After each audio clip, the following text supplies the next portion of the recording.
Happy day after the Super Bowl, Dog Nation. My name is Brandon Adams, and this is DawgNation Daily, the daily podcast for Georgia Bulldogs fans, presented today by Pella Window and Door.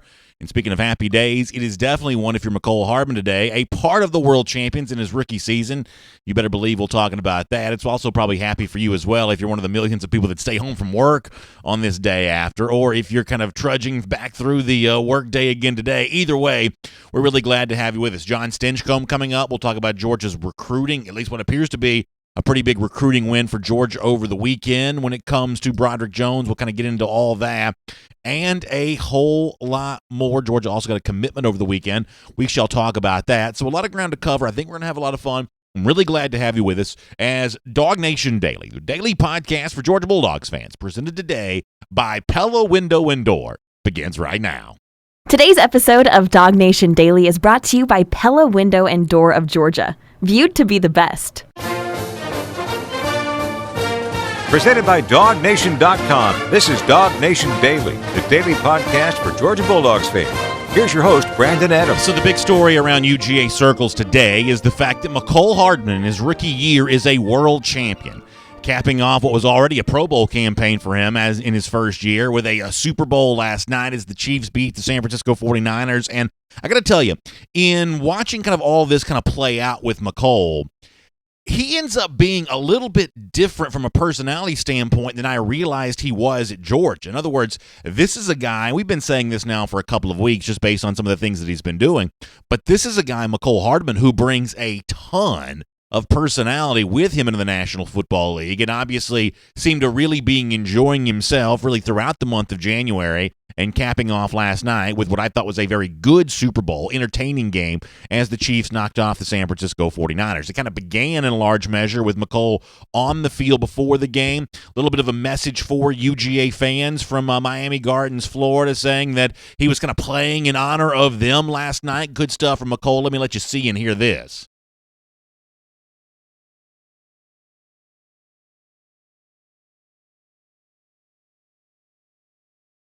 And, of course, even before that, there was the, I guess, arrival to the stadium, something that's kind of become a little bit of a theme for him of kind of these costumed arrivals. And it's not necessarily official that he was showing off the Top Gun thing last night, but the sort of Navy pilot jumpsuit type deal certainly was a reminder of, there's a new Top Gun movie coming out. This certainly seemed to kind of look like that. This kind of goes along with what was Fresh Prince before the AFC Championship game. There was LL Cool J before the divisional round game. LL Cool J even shouting out Mecole Hardman on Twitter, congratulating him for the Super Bowl win. Like one way or another, this is Mecole Hardman just really showing off a personality that I just didn't realize he had when he was at Georgia. And I guess it's kind of a thing where when you think about Georgia going forward, I think that what Mecole has kind of shown off here, the way in which that he and the rest of these Chiefs have kind of experienced their Super Bowl championship, I kind of think there's a little something in all of this that kind of needs to be copied. I think that we are now living in kind of a post-Nick Saban era in college football, where in the Nick Saban era, the definition of how you pursued success and how you obtained wins and how you kind of do all that kind of stuff, the definition of that was you just grind, no days off, compete, work hard, celebrating's for losers. This is about going out there and pushing yourself to be as good as you can be all the time. And we are now, I think, in the aftermath of that. And Georgia is very much a program built by Kirby Smart that certainly has borrowed from the Alabama blueprint for the success that Smart has enjoyed in his first 4 years in Athens. There's no denying that's true. However, as Georgia has kind of risen up under Kirby Smart, it's sort of fair to point out that other programs are building their own success doing things in a very, very different way. I think they resemble a little bit more like what Mecole Hardman showed in the Super Bowl last night and throughout these AFC playoffs. And I think as Georgia moves ahead in the future, when you've got guys who know how to have fun, when you've got guys who have the personality that a Mecole Hardman displays, I think it'd be a good idea for Georgia to find some way to kind of use that as fuel. Because winning alone isn't of very much value. It doesn't have much of a compound effect for your program moving forward if the people who are a part of that winning aren't enjoying themselves and they're not having a good time. Now, let me give you an example of exactly what I'm talking about here. And I think that after you hear this audio clip, it's going to crystallize in your mind exactly what you kind of don't want college football to be moving forward, what's not working quite so well for college football, over the last couple of years and what Georgia needs to avoid as it makes its own pursuit of its own national championship. Tua Tagovailoa, the former Alabama quarterback, was on the Rich Eisen show. And obviously, you got to give credit where credit's due. Tua was a part of an Alabama win over Georgia at the end of the 2017 season for a national championship. But listen to this admittedly funny clip from Tua, funny story. Certainly Rich Eisen and the folks on set here with the radio program are certainly laughing about this. But Tua Tagovailoa talks about how mad Nick Saban was at him even after Tua had thrown a touchdown pass that had won Alabama a national championship game. This is just from this past week. I think it is interesting, and it certainly illustrates the point we're trying to make here. So listen to Tua with Rich Eisen, and then I'll kind of finish the point. After you won the game and you've picking confetti out of your hair, he still took a moment in that moment to revisit that sack. Yeah, being who he is, I mean, you know, he pulled me to the side. He said, you know, well, why did you take the sack? Right. You know, and I thought it was a good time to joke with him, you know, so I mean, we won the national championship, so I told him, well, you know, we needed more room to throw the ball, coach. You know, and, like, he looked at me, and, like, I was laughing. He's like, that's not funny. So I mean, I didn't know what else to do in that situation. I was like, okay, I'm sorry, coach. So I shook his hand, and he just moved on. I was like, oh. So I think it's a funny clip from Tua Tagovailoa, and like a lot of these stories, maybe it's embellished, exaggerated just a bit, but I do believe that there's a serious takeaway from that. That Nick Saban is successful, and that kind of slavish devotion towards success has probably worked for him, and it certainly worked for Alabama. But it is fair to point out, in response to Nick Saban building his program the way that it has in that way, look at who's won the last two national championships.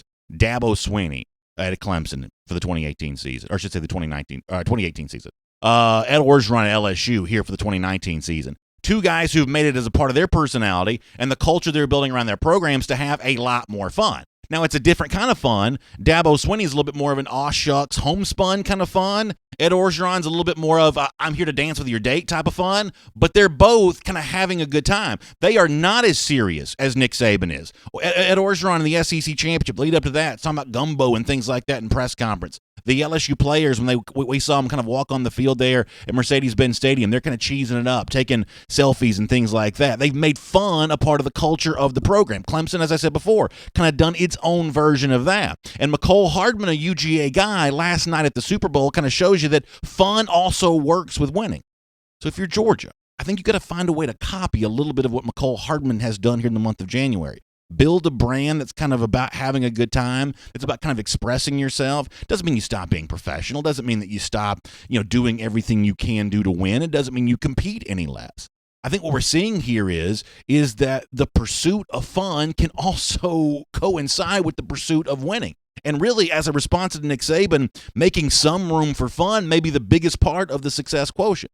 That's certainly what Clemson has done. That's certainly what LSU has done. And as Georgia tries to do its own part to kind of nudge Nick Saban a little closer to towards retirement, I think trying to find a way to have fun and enjoy itself the way that a former UGA guy like Mecole has here in the NFL, I think that's a pretty good blueprint to copy. Let me change gears here for a moment, talk about something else, because there's also big news around UGA when it comes to recruiting. I'm sure you followed this over the weekend. I wrote about this at DawgNation.com. Five-star offensive tackle BRODERICK Jones did not take his visit to Auburn over the weekend. Apparently, the visit he took to Georgia this past weekend and, some other contact with Georgia coaches is kind of all BRODERICK Jones needs to see here. We'll talk to John Stinchcomb about this more in just a couple of minutes.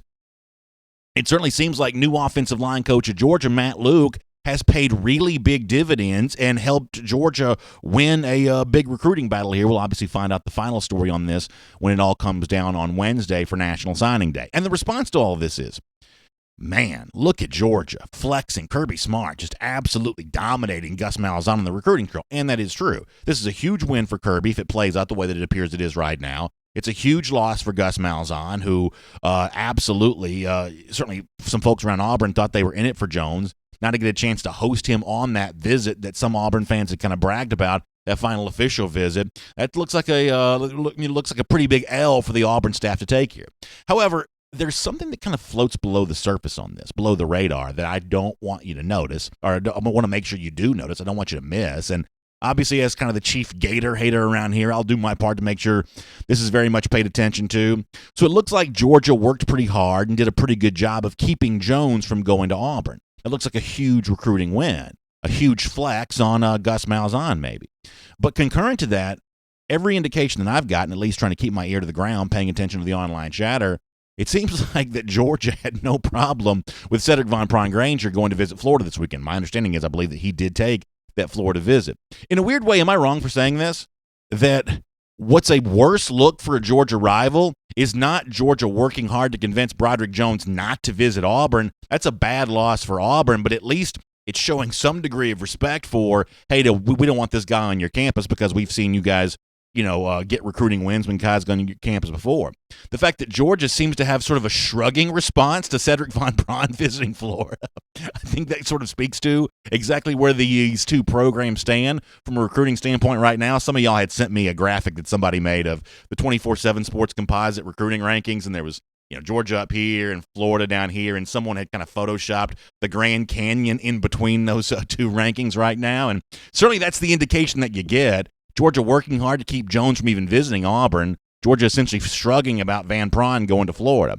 Right now, no one believes that Dan Mullen and his staff can flip a guy like that, can convince a guy like that to step back on his Georgia pledge. So while you were paying attention to Georgia getting a big recruiting win over Auburn, the distance that still exists between Georgia and Florida, that's probably worth paying attention to as well.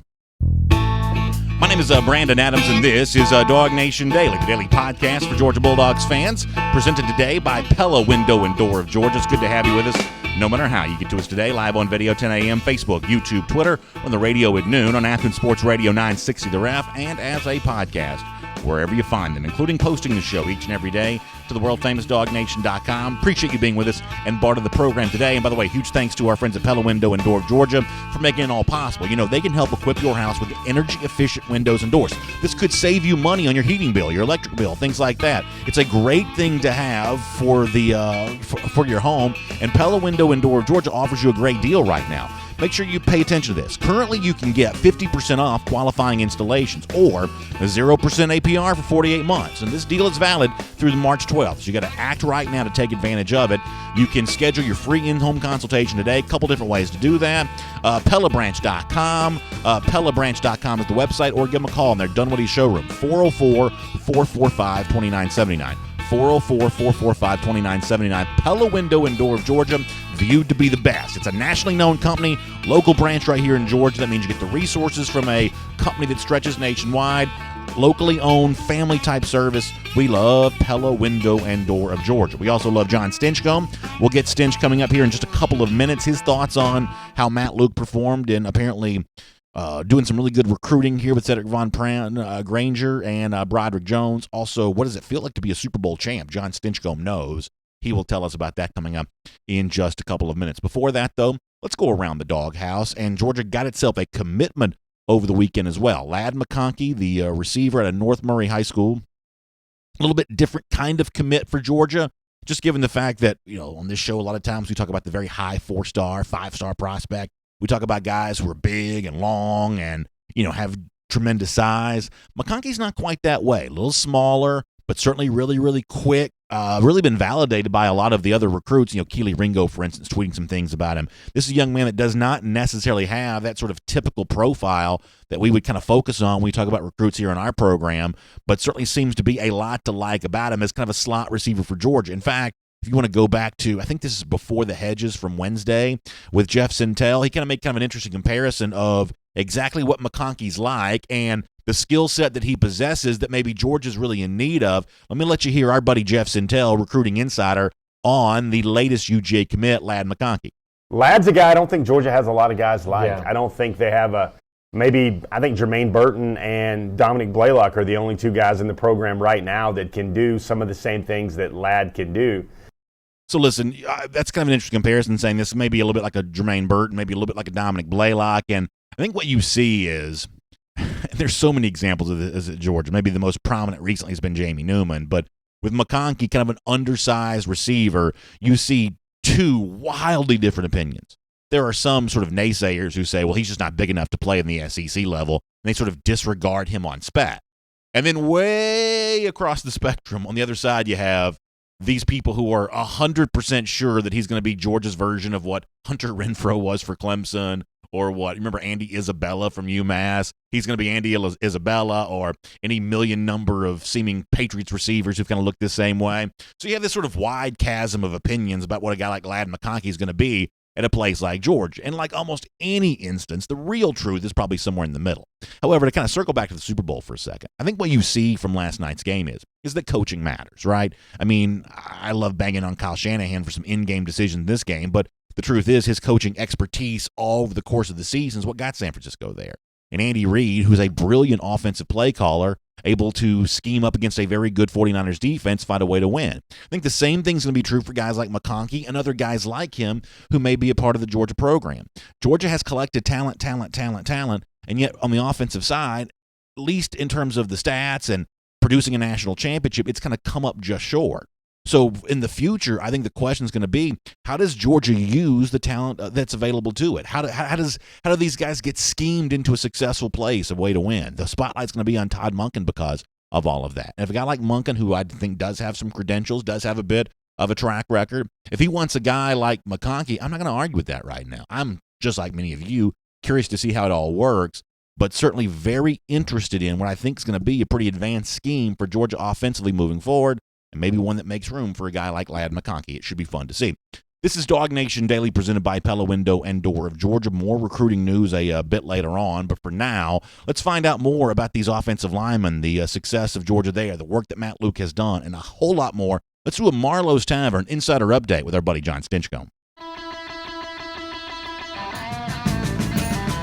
From Athens and across the SEC or wherever the recruiting trail may lead, here's a DawgNation.com insider. It's John Stinchcomb here, former UGA All-American, good friend of our program, on a Marlowe's Tavern Insider Update. And, John, before we're done, I obviously want to talk to you about Mecole Hardman, your experience winning a Super Bowl, what that feels like. This is a special day for guys who are lucky enough to be a part of that. As you know, you can play for a long time and not get a chance to hoist that Lombardi trophy, put that ring on your finger. But before we get to that, I do want to follow up on what you and I spent a good bit of time talking about the last time you were with us. I thought you said this so well when it comes to Broderick Jones and Cedric Von Braun-Granger, that chance to host those guys on that official visit last weekend was really a spotlight moment for Matt Luke, the offensive line coach, to kind of sort of step into the void made when Sam Pittman left for Arkansas. Well, based on the fact that Broderick Jones doesn't take the official visit to Auburn that he was supposed to take this weekend, you certainly get the case that Luke has passed his first big test with flying colors, don't you?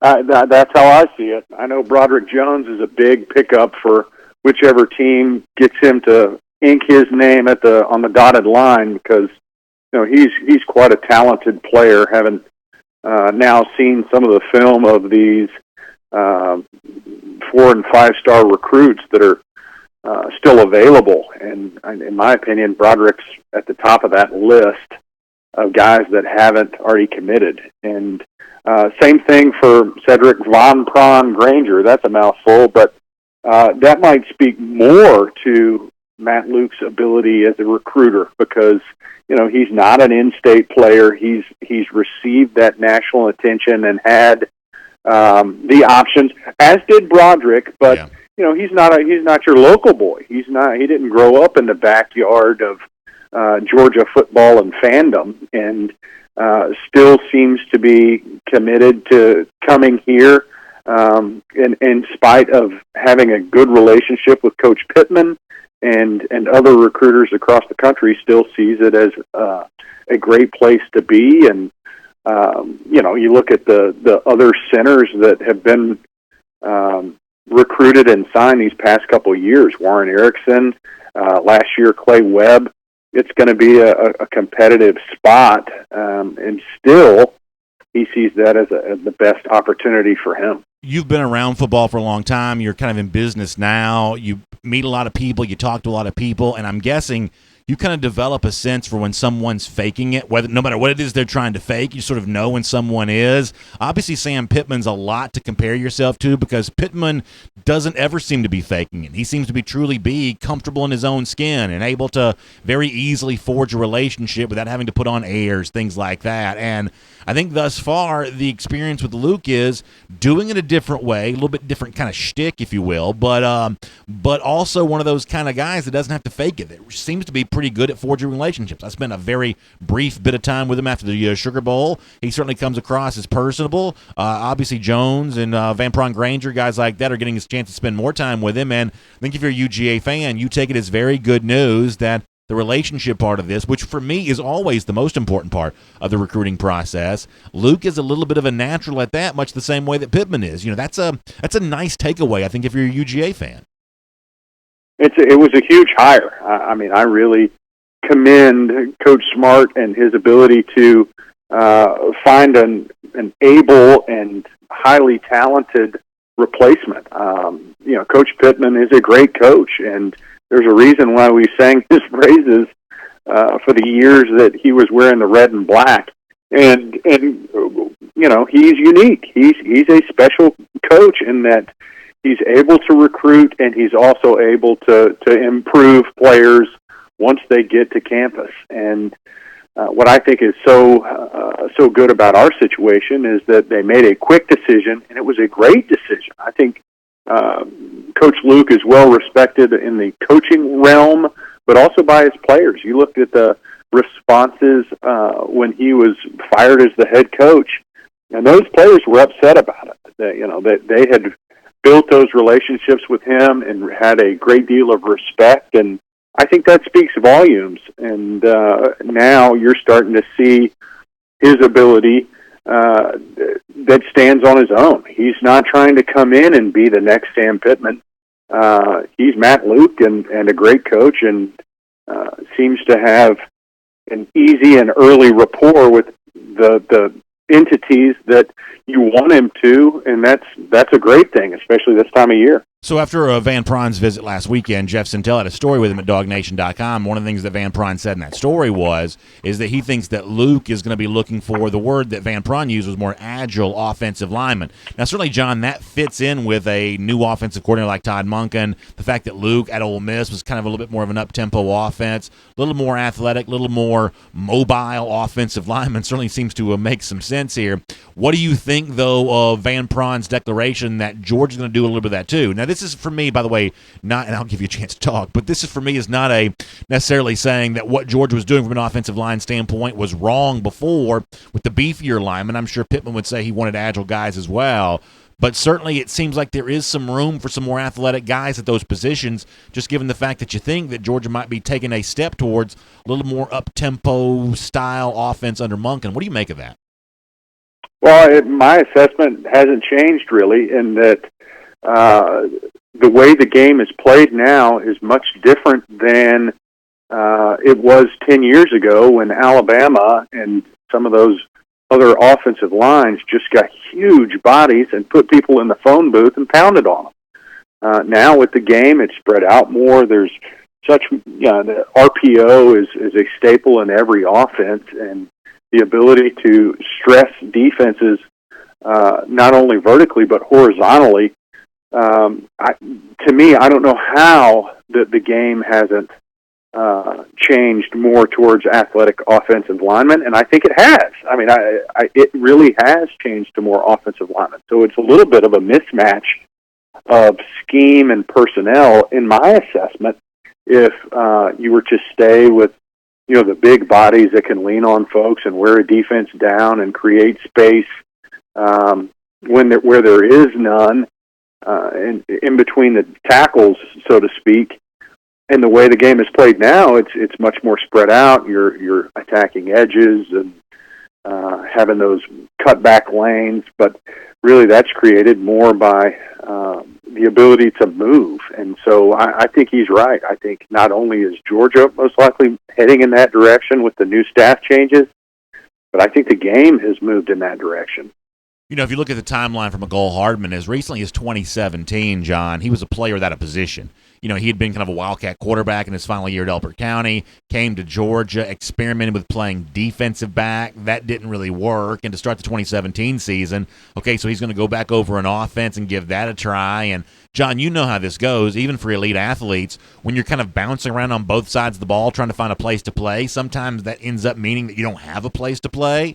And for Mecole Hardman, it couldn't be any more opposite of that. He thrived almost immediately at Georgia as a playmaker there at the as a receiver and a kick returner. 2018 was a big year for him. Leaves after his junior season, becomes a draft pick of the Kansas City Chiefs. Pro Bowler as a rookie on special teams. Not a huge night for him last night necessarily, but he is a world champion. How proud are you of the football career that Mecole Hardman has built as quickly as he's built it?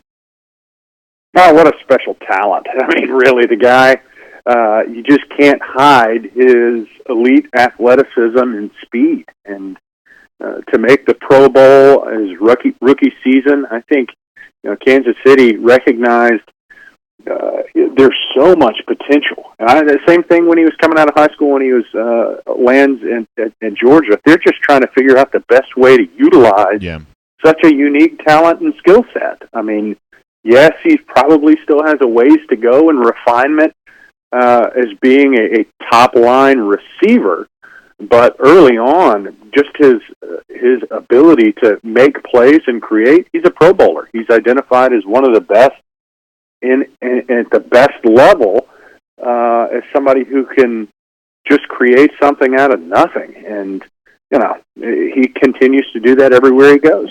What does it mean to you that you're in a club that Hardman joined last night, having won a Super Bowl? Because, John, the truth here is that there's a certain degree of luck involved with this. You can play at a Hall of Fame level and not necessarily get a chance to be on the biggest stage in the sport in the Super Bowl. You were lucky enough to get a chance to be able to do that. I think it's part of your legacy forever. Hardman's now able to say that there as well. What does it mean for you personally to know that you do have a Super Bowl ring and you were part of a historic moment for your franchise, the New Orleans Saints?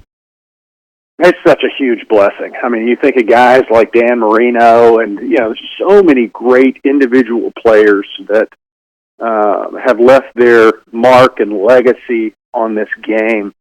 But like you say, there's a lot of just circumstantial influence as to whether or not you're in the right place at the right time and you caught the lightning in the bottle. I know for my experience in 2009, just being on such a special team and creating those memories. We used to have the saying, and still do, that when we win this, we're going to walk together forever. And I think it holds true. I mean, you get in an environment like that where you've created synergy throughout the season, much like Kansas City did this year, and you feel like something is special happening here, and it's you're so grateful for that opportunity and be a part of it with the group of guys that you've really welded a relationship with that's going to last forever. And to watch Mecole last night, what's just amazing? Kansas City in every one of their playoff games down by 10. That's something, and right? They still have enough faith. It's unreal. Yeah. They have such faith and confidence in one another that, you're down by 10 with less than a quarter to go in a game, and you end up winning by 2 scores, 11 points. So just the faith and confidence that they had in one another, it brings back some pretty special, warm memories for me, but also so happy for them to experience it the way they did with one another. Well, speaking of experiencing, great chance for you to experience what's happening at Marlowe's Tavern right now. The tavern right there in your neighborhood, a great spot for chef-inspired food, for craft cocktails. They're getting ready to roll out some new menu items, and this is the perfect time of year to be able to do that. We're heading towards Valentine's Day, or really you can make sort of any date night Valentine's Day for you and that special someone in your life by stopping by and visiting the Marlowe's Tavern close to you. You want these meals to be special. You want, folks to take care of the ingredients they're putting in the food or that drink that you have served up. You want to know that someone really took their time to make sure it's exactly what you want it to be. That's what I love about Marlowe's Tavern, and I think that you will there as well. So get ready for Valentine's Day or get ready for any kind of date night special occasion. A Marlowe's Tavern, a great choice. There's probably one in the neighborhood close to you, so just find that out, check them out, and stop by there and enjoy a really good meal. DawgNation, huge fans of Marlowe's, and it's great to be able to tell you about them right now as part of the Marlowe's Tavern Insider Update with our buddy John Stinchcomb. John, let me kind of finish up on this topic here. Before you joined us, I played a little bit of audio of Tua Tagovailoa talking about a funny story involving Nick Saban, where Saban was still kind of mad and sort of coaching in kind of an intense way, even after Alabama had won the national championship at the end of the 2017 season. And the point that I made earlier is, as Georgia tries to win its own national championship, I think the blueprint for future success is a little bit more like what Clemson has done as of late, a little bit more like what LSU did this past season, more so than the kind of like joyless, I guess, intensity of Nick Saban. I think you've got to make room for fun. I think Mecole Hardman has done a good job of that here in the month of January. I think the recipe for success in college football moving forward has to make a little bit of room for fun. Orgeron was good at that. Dabo Swinney's been good at that. Georgia's got to make sure it's got some room for this as well. It can't just be slavish devotion to success 365 days a year like it has been for Alabama. That worked for Saban, but toppling Saban, I believe, means being a little bit more like Dabo and Orgeron. How do you feel about that? Well, I think both are effective. I think you have to be true to your identity. I'm not sure Bill Belichick is the most joyful person in the world, though. You talk to guys who played on the team, and he's much more personable with his own guys than he is to the media and the public and what we get to see. So, you know what? I think you just have to be true to your identity. And Coach Smart seems to have a pretty good handle on that he's driving his guys pretty hard. And he's spent close to a decade on the same staff as Nick Saban. But you also see those videos where they get to cut loose from time to time. And Kirby's a former player himself, so he knows what it feels like to be in those moments. And the fact that half the time you're leading with the bit, and the other time you're leading with the whip. So, the good news is I think he has his own identity, and hopefully that's the right recipe. I like the fact that he continues to make changes where they're needed and continue to get the right players on the team. I mean, you look at the success that those other programs have had, Clemson, Alabama, LSU this year. Man, they keep those cupboards pretty well stocked, and I think Georgia's right up there with them in terms of talent. It's just a matter of getting out there and executing. And I agree, the identity of the team is very much influential when you're gauging success for the end of the year. But I don't think there's one clear cut. You have to be hard-nosed and joyless, similar to what you see from Nick Saban and company. Or you have to replicate exactly what Dabo and Coach O do. I think it's just about being authentic to yourself and your team. Hey, John, it's great to be able to talk to you about this. Really good perspective. We appreciate you being here as part of our Marlowe's Tavern Insider Update here today, and we will look forward to catching up with you again very soon as well. Always a good time, B.A. Go Dogs. Let's take a look around the rest of the league. This is SEC Through. John kind of always gives you a Go Dog sign-off. I always really like that from him, and I love having him as part of our Marlowe's Tavern Insider Update. Really good stuff with him. Also, a quick point on what he said there. I do believe that Georgia's got to try to find a way to be fun. I frankly don't know that the last couple of seasons have necessarily always felt as fun as I think they should have. I think John's point about, hey, you got to be true to yourself from a personality standpoint, I think that's really accurate. I think it's a really good point. We were kind of joking around here the other day. There was a photo of Saban. There was like a recruiting meal. It was at a restaurant, kind of like what looked to me like a barbecue restaurant, kind of like the same kind of barbecue restaurants we probably all like to go to. And, Saban's like a suit and tie. He just seemed like so out of place, in kind of a relaxed environment. He's dressed like he's going to court. I do always like the photos of Kirby in moments like this, much the same way we joked before about, Pittman being comfortable in his own skin, Matt Luke being comfortable in his own skin. I think when you see these candid photos of Kirby in a recruiting standpoint, or sometimes you even get little glimpses of video, sometimes they get shared with him with the recruits. He does kind of come across as comfortable in his own skin, so I think he's got that gear to go to. And as John also pointed, there's no doubt that kind of super serious, celebrate very little, that kind of tone from Nick Saban has worked out really well to the tune of success.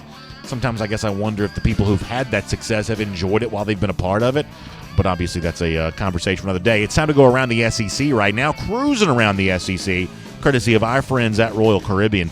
And, one of the things about Royal Caribbean that's so much fun, so nice, the entertainment that you get on these ships. It's an amazing experience. Broadway-style musicals. Royal Caribbean's just been awarded all kinds of awards for the kinds of stuff they're doing on these ships. Ice skating shows, dive shows. If you're on one of the, big ships, you got the aqua theater shows. You've got so many great opportunities to take in great entertainment. In addition to that, you've also got like the nightclubs, the restaurant scene, just an amazing experience on board a Royal Caribbean cruise ship. So book your travel today. Reach out to your travel advisor to do so, or let me recommend my friends at the Cruise and Vacation Authority. You can call them at 800-326-4971. That's 800-326-4971. That'll get you in touch with the Cruise and Vacation Authority. You can let them know that you heard about them right here on DawgNation Daily. All right, cruise around the SEC, courtesy of Royal Caribbean. Let's go around, talk about a couple of stories. Let me update a couple of recruiting things here for a moment. Obviously, Georgia had a chance to host Ladd McConkey this weekend. That leads into a commitment. You start to wonder, where does that leave Georgia? Now very limited with spots. Other guys we've talked about. DJ Lundy, the kind of versatile guy, linebacker most likely, I guess, could play running back. He spent the weekend at Florida State. He tweeted about that on social media. There's a little bit of online chatter about Charles Bell VI.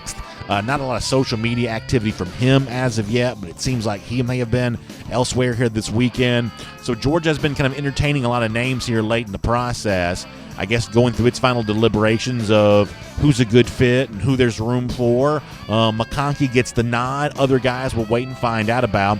And they are also doing their due diligence, going to find out what else is out there for them beyond the University of Georgia. I know Jeff Sintel will have a lot more for you on that, DawgNation.com, and also forum.DawgNation.com to stay up to date with that, the Dawg Nation Forum. A guy we've talked about a decent amount here is Chase Bryce, the former Clemson quarterback, who upon announcing his transfer from Clemson, there was always like a little bit of Georgia theme to some of the social media stuff. A picture of him as a kid in a Georgia jersey, picture of his family all wearing UGA gear. A lot of times in the world of social media, this ends up just being a coincidence, and maybe in Bryce's case, that's what it was. But because he was as active as he was on social media, kind of at least showing off what seemed to be some red and black, and because at one point in time Georgia was in the market for a transfer quarterback, there was a little bit of curiosity about Bryce when it comes to Georgia. So as an update on that, he has found himself a new home. He's going to go play for the Duke Blue Devils, be a part of David Cutcliffe's program there. I think of Cutcliffe as a pretty good developer of quarterbacks. I think of him as a pretty good offensive mind. And given the level of talent he gets a chance to enjoy at Duke, I think of Cutcliffe as a pretty successful coach, all things being equal. So I think that Bryce has probably found himself a pretty good landing spot there at Duke, and we'll certainly wish him well throughout all of that. And then there is this. You may remember back on Thursday's show, we had Trey Wallace on the program from Fox Sports in Knoxville. Wallace was the one who had tweeted last week about the visit for Jeremy Pruitt to Houston on the heels of Zach Evans having taken his official visit to Tennessee the weekend before. So Wallace got a little bit of a connection with Evans, so much so that at his website there, the Fox Sports Knoxville website, and I'll have to put I'll put a link to this when we post the show a little bit later on. Wallace has interviewed Zach Evans here this week, and there are a couple of things about this. Now, first of all, in this interview, I guess the most important thing for you to know is that Georgia does not come up in this at all. So if Georgia would ever be in any kind of factor with Zach Evans, this interview certainly does not give you any indication of that. The reason why I wanted to bring it up, though, is because it is an update on the timeline for Zach Evans from his own words via Trey Wallace here. Let me read this to you. I'll give you a 2. He says, Wallace's question to Evans, do you feel any pressure to get this done by Wednesday? Wednesday's National Signing Day. This is his recruitment. Here is Zach Evans' answer. No, I don't feel any pressure to sign Wednesday. I have another official visit that I want to take, and because of the new rule, I have to wait until March to take it. So I take that. Now, listen, everything with Evans is changing up to the minute and whatever. I take this to be, don't look for Zach Evans to do anything on Wednesday. I take this to be the kind of recruitment that stretches into the spring, which I think a lot of folks have kind of insinuated would be a chance there anyway. Wallace asks him, is it in your heart to play college football next season? And he says, yes, I definitely want to and will be playing this coming season. That's 5-star running back Zach Evans, as quoted by Trey Wallace, the guy that we had on the show going back to Thursday. So, listen, as I said before, the schools he's asked about specifically in this interview are Tennessee and Ole Miss. This is a Tennessee reporter, so the Tennessee part of that makes sense. Ole Miss would certainly seem to make sense just given the recent chatter. So it could very well be that Evans and Georgia are no longer a thing at all. But for UGA fans who remain a little bit curious as to where he may land, it sounds like Wednesday, at least the latest information, this stuff changes all the time when it comes to Zach Evans, but it sounds like as of now, looks like the Evans recruitment story is going to extend beyond that, with another official visit to come somewhere, according to Evans, in March, and then we shall see after that how all of this plays out, and we will make that cruising around the SEC, courtesy of Royal Caribbean. And here on DawgNation Daily, presented by Pella Window and Door of Georgia, speaking of last night's Super Bowl, one of the things that is obviously a huge part of the game are the commercials, and we're kind of in a day and age now where you don't have to, watch the game to see the commercials. I think most of these are available online even before the game's even played. Now I'm kind of an old-fashioned dude. I only see the commercials when they air on the TV.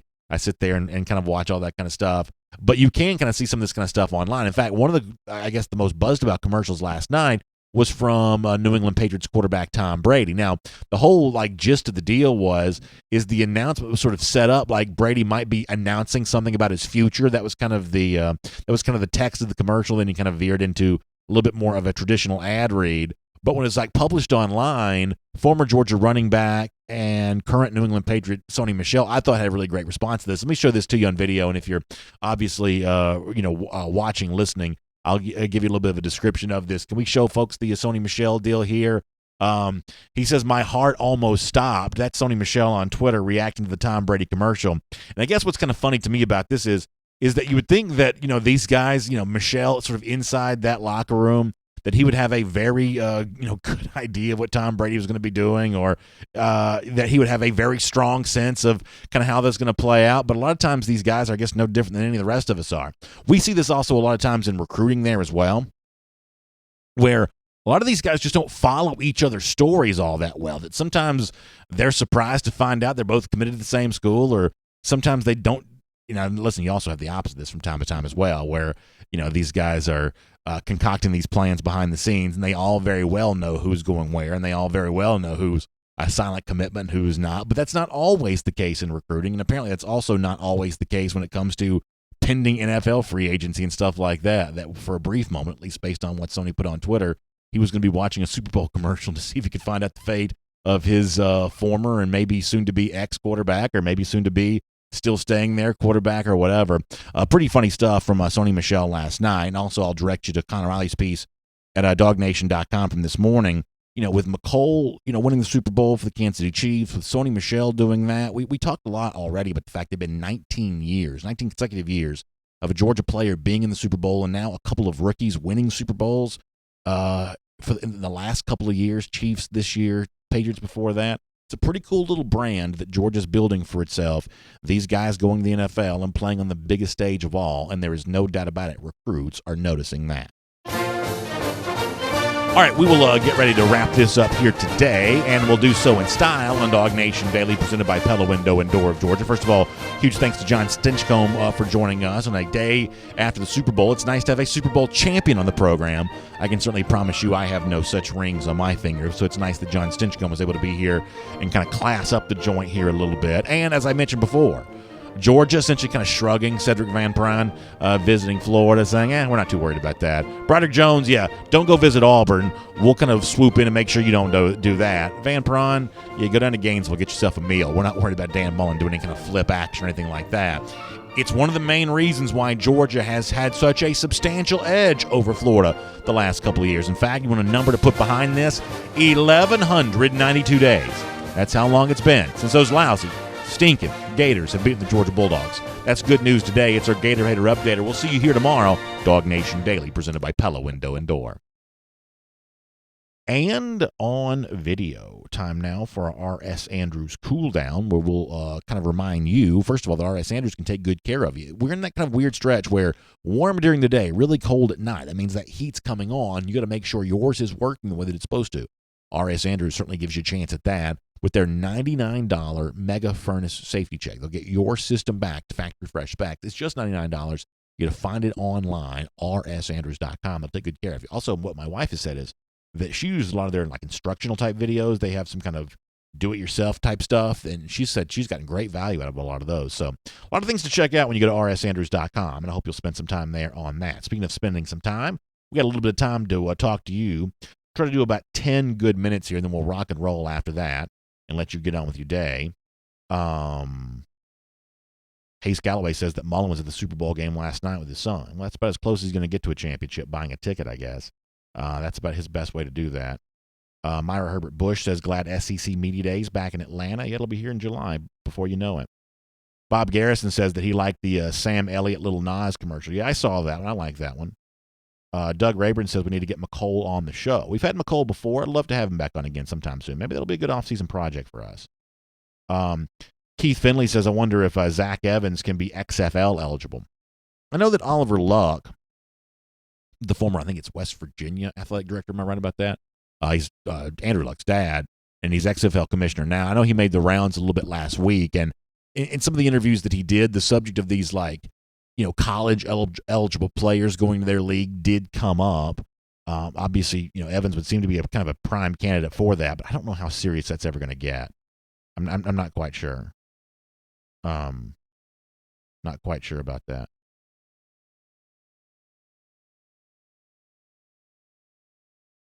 Let's see what else is going on Facebook. Marcinio Askew says Evans is trying to get a Netflix special. Yeah, listen, at this point in time, nothing would surprise me. Bob Garrison, the subject of what else Georgia might be doing between now and National Signing Day. Here's the one thing we've come to know and expect about Kirby Smart, is that the potential for a surprise, the potential for, I didn't see that coming, is kind of always there. And it wouldn't be a surprise if we know beforehand what it's going to be. So just going to keep that in mind, I guess. Just going to keep that in mind. Let me get some YouTube stuff here as well. And then we can kind of talk about whatever. Hope you guys enjoyed the game last night. I was kind of low-key, just kind of watched the game with my family at home. I told my children they could stay up to the end of the game last night. And that's what we did.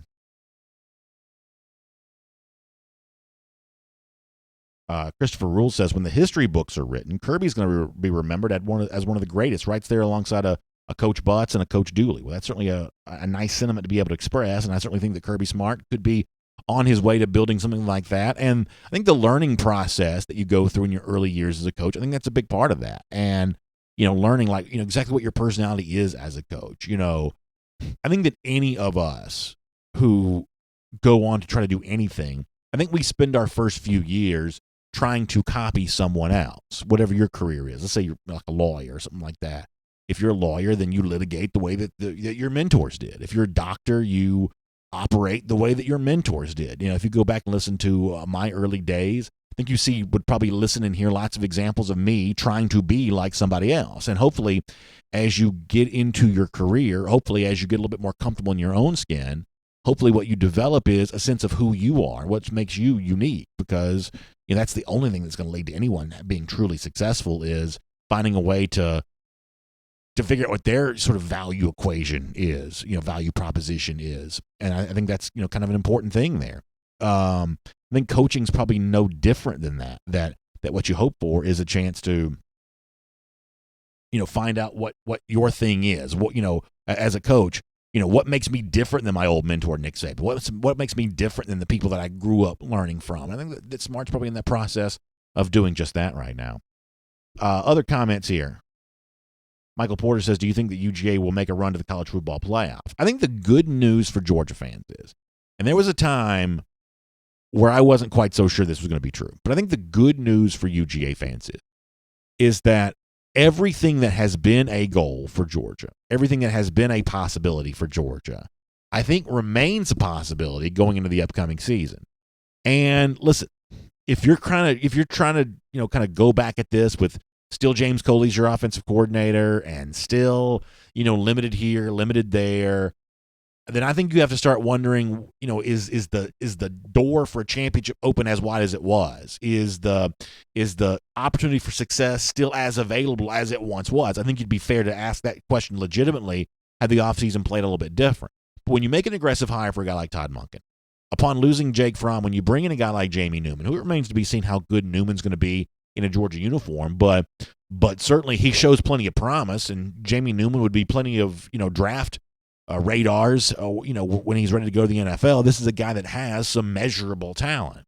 So you bring in a guy like this, you hire a guy like Monken, you recruit the way that Georgia has to close out the 2020 class, currently ranked number 1 in the 24/7 Sports Composite Team ranking. When you do all of that kind of stuff, then every door still is open to you. So can Georgia make a run to the college football playoff?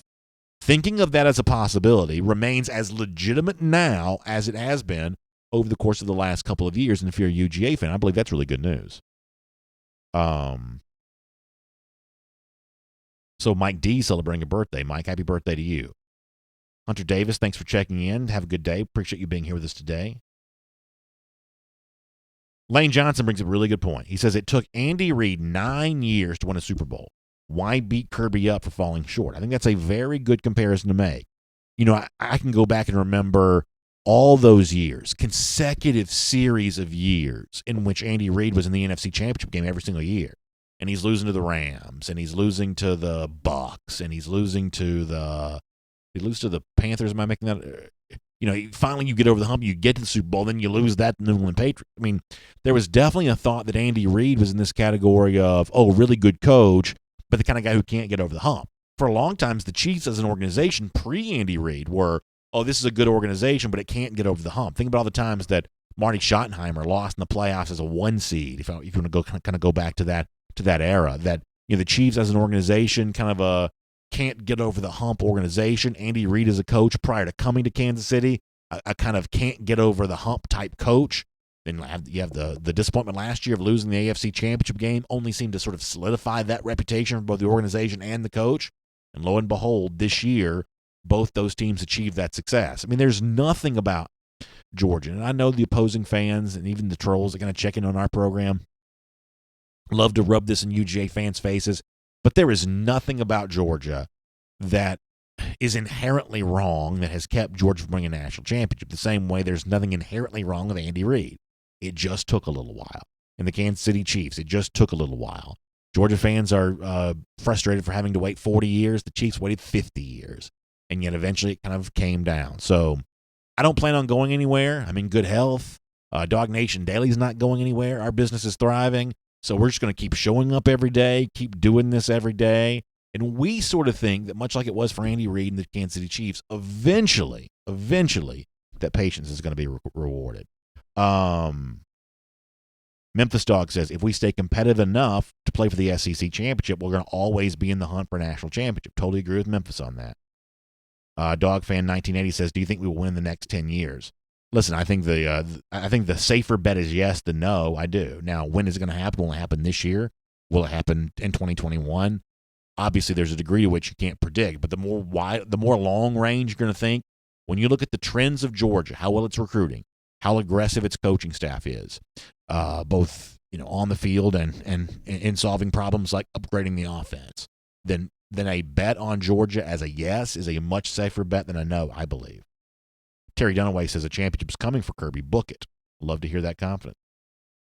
Cody Ledoux says, great game. Patrick Mahomes is that dude. Yeah, a little bit of a slow start for Mahomes. Probably played worse in the first 3 quarters than maybe he has all season long. And yet, I think ultimately a quarterback like that you just can't keep down forever. He has the big 44-yard pass play to Tyreek Hill. Really one of the few explosive plays this game had, even though both these offenses had a little bit of a reputation for being explosive.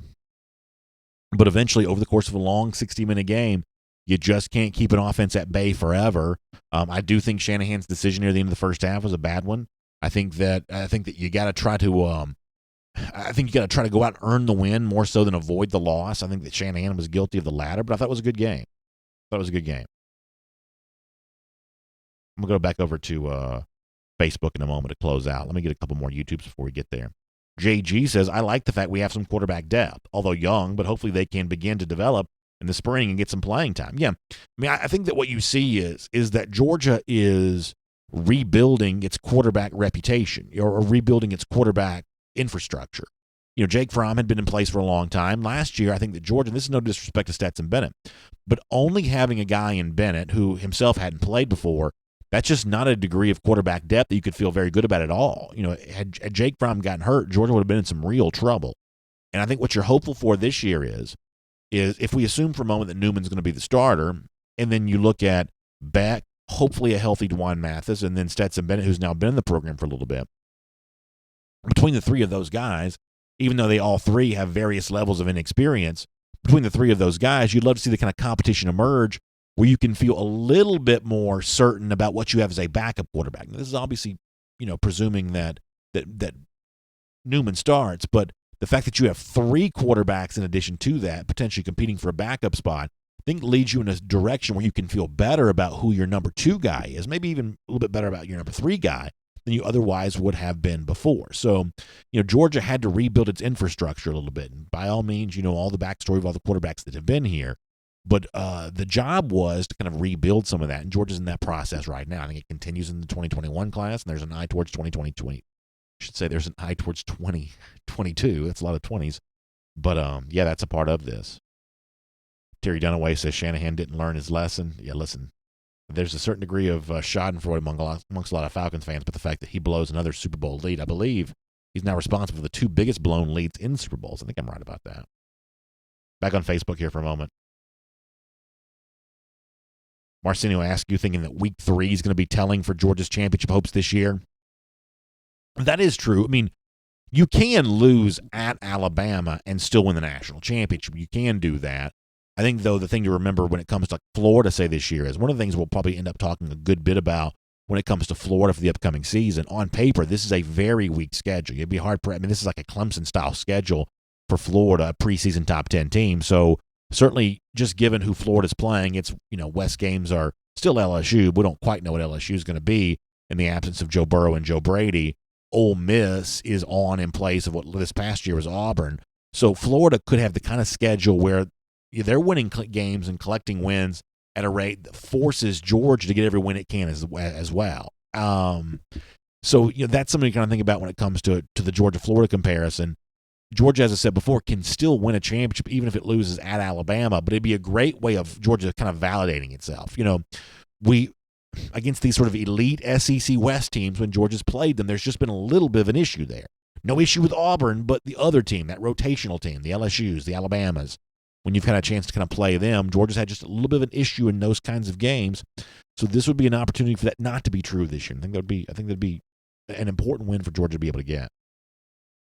Richard Pollard says, are we really thinking that Mathis is going to be able to play? I don't know. I've talked to people close to Mathis, and they're certainly optimistic. They feel good about his health situation. But when it comes to making an evaluation about, something like this, I'm gonna hold off because of my lack of medical expertise. But the people I've talked to near Mathis who have a vested interest in Mathis doing well, they felt pretty good about this. Ashton Ball mentioning Randy Orton. By the way, dastardly deed by Orton on Edge Monday Night Raw. Dastardly deed. Wesley Side says, I turned 40 last November, been waiting my whole life for the national championship. Thought it was 2012, thought it was 2017. Didn't happen. So obviously a little bit of impatience growing there to see that go down. Willie Gray Jr. says, who's going to replace Hot Rod? That's going to be one of the big questions. Jared Zergel's going to get that first look, that long look, to be able to be that guy coming into the program, and we'll see how it goes. As I said on one of our R.S. Andrews cooldowns last week, I think one of the big issues is you can know how well a guy kicks, but you can't really know how well you handle pressure until you're in that spot, in that moment. You're not kicking towards the backdrop of a dark, starry Friday night. You're kicking into the backdrop of a triple-decker stadium. You got the spider camera kind of hanging over your head. There's a lot of things about kicking in an SEC game very different than kicking on a Friday night in a much, much smaller high school venue.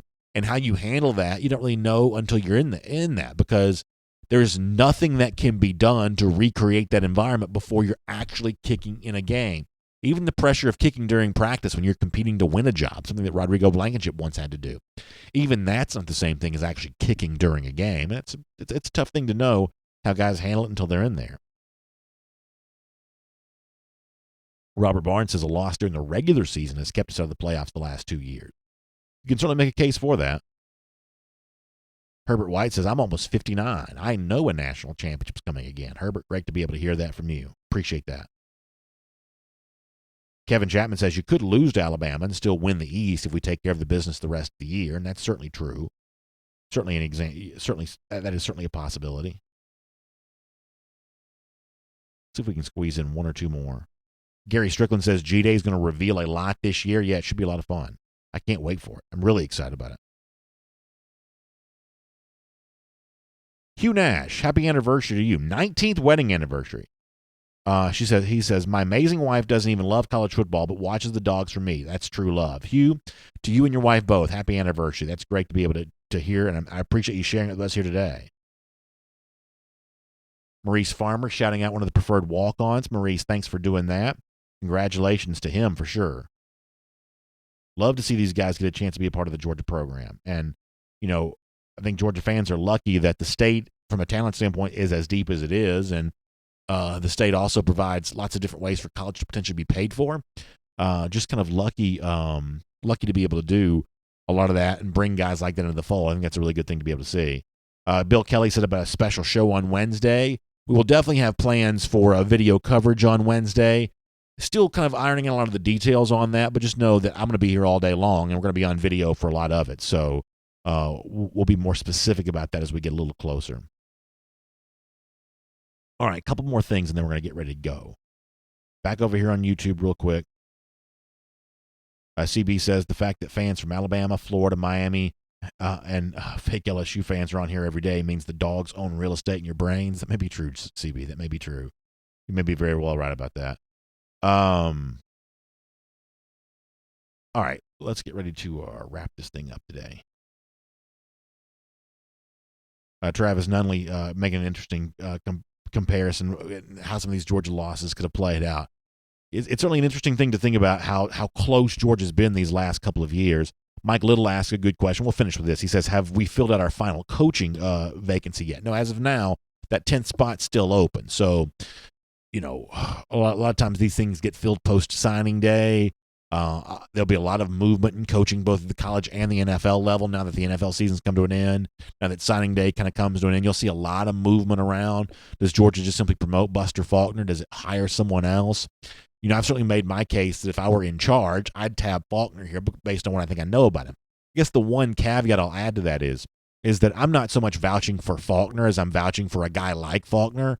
So if you can convince Faulkner to be an analyst and hire someone like him to kind of fill that 10th coaching position, I wouldn't have a problem with that. I wouldn't. But what I do like about Faulkner, based on what he's kind of done in his past, based on kind of what it is getting in Todd Monken, I love the idea that Georgia is trying to emphatically address what has been one of its bigger issues, the kind of coaching on the offensive side of the ball. Georgia recruits fantastic, recruits really, really, really well, but coaching matters. Look at Andy Reid, what he did with the Chiefs last night. Look at what Kyle Shanahan, maybe not so much last night, but all year long, coming up with a great scheme, developing players, making them better than they otherwise were. That's an important part of football, and Monken can provide that. I think based on his track record, I think the Buster Faulkner can provide that. If you can hire someone like them in addition to that, then even better. But that's what I believe that Georgia needs. But as of now, we're still waiting to see exactly who that 10th coach is going to be. So really good stuff. Appreciate you being here as part of our R.S. Andrews Cool Down today. I'll remind you, air conditioning, heating, plumbing, electric. R.S. Andrews does all of those things. We trust them really in all of that. We kind of sometimes say that they play every position for us like that, and certainly they can do the same thing for you as well. Their motto is, story after story, they deliver smiles. They've been delivering smiles for a long time, and they can make you smile as well. But you've got to reach out and find them online at rsandrews.com. That's rsandrews.com. Tell Dari and the whole team over there we said hello, and they'll take really good care of you. Hopefully we've taken good care of your time today as well. We'll see you back here tomorrow morning at 10 a.m. for another edition of DawgNation Daily, presented by Pella Window and Door. We'll look forward to talking to you then. Have a great day, everybody. For more DawgNation videos, check out youtube.com/DawgNation.